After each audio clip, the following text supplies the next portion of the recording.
आरक्षणाचा हक्काचा नाही कुणाचा बाबाचा आरक्षणाचा हक्काचा आरक्षणाचा हक्काचा धनगर हटाओ धनगर हटाओ भाग्यश्री ताई आगे बढ़ो भाग्यश्री ताई आगे बढ़ो बिंदर सरकारचं करायचं काय खाली डोकावरचं पाय फडणवीस सरकारचं करायचं काय खाली डोकावरचं पाय महायुती सरकारचं करायचं काय खाली डोकावरचं पाय धनगर हटाओ धनगर हटाओ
आमच्या स्थायीच्या कार्यकर्त्यांच्या वतीने आम्ही तुमचा मनपूर्वक आभार मानतो. आपण आम्हाला सहकार्य दिल्याबद्दल. एकदम आदिवासी क्षेत्र मानलेला आणि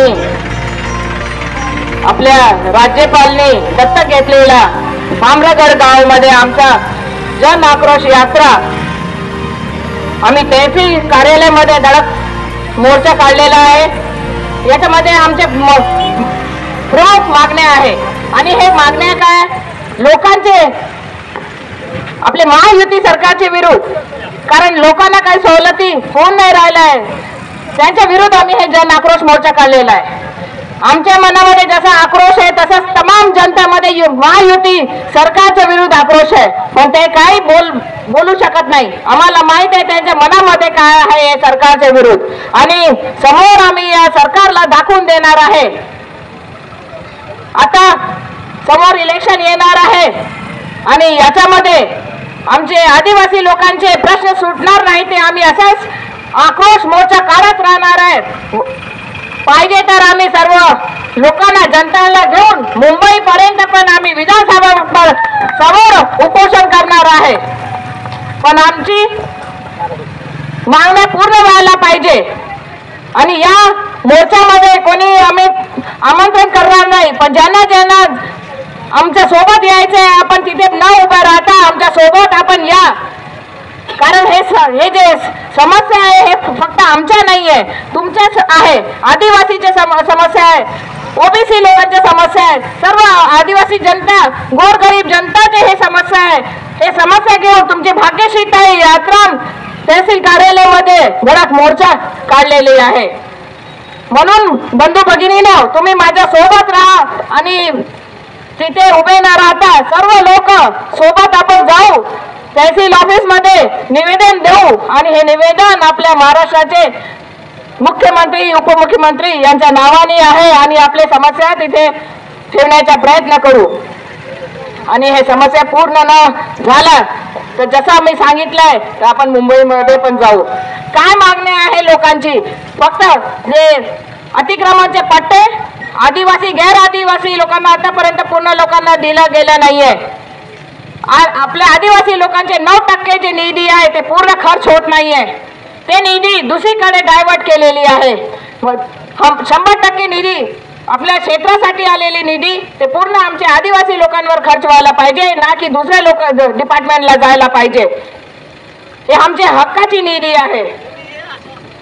ओबीसी समाजाच्या आरक्षण सोबत छेडछाड करून राहिले. आपल्या आदिवासी समाजाचे मुलांचे हॉस्टेलमध्ये पण आपले मुलं शिकून राहिले पण त्यांना निष्कृत दर्जाचे जेवण मिळत आहे आणि त्यांना काय सोय सुविधा नाही आहे, या सर्व विषयावर कोण बोलणार आहे? म्हणून तुम्ही सर्व युवक मंडळी माझ्या सोबत या आंदोलनमध्ये सहभाग व्हा, हे मी सांगायला इथे आलेली आहे. देशा कायदा अंतर्गत नोकरी आपल्याला मिळत नाही आहे आपल्या क्षेत्राच्या युवकांना. हे सर्व मुद्दे आपले लोकांसाठी आहे. हे सर्व मुद्दे घेऊन आम्ही सरकारवर धावा बोललेला आहे. आपण सर्वांनी एकजूट आपण सर्व मिळून काम केलं तर का आपलं मागण्या पूर्ण होणार नाही? अवश्य पूर्ण होईल आणि आपण सर्वांनी सोबत यावं हे मी आपल्याकडून विनंती करते आणि इथेच थांबते. धन्यवाद.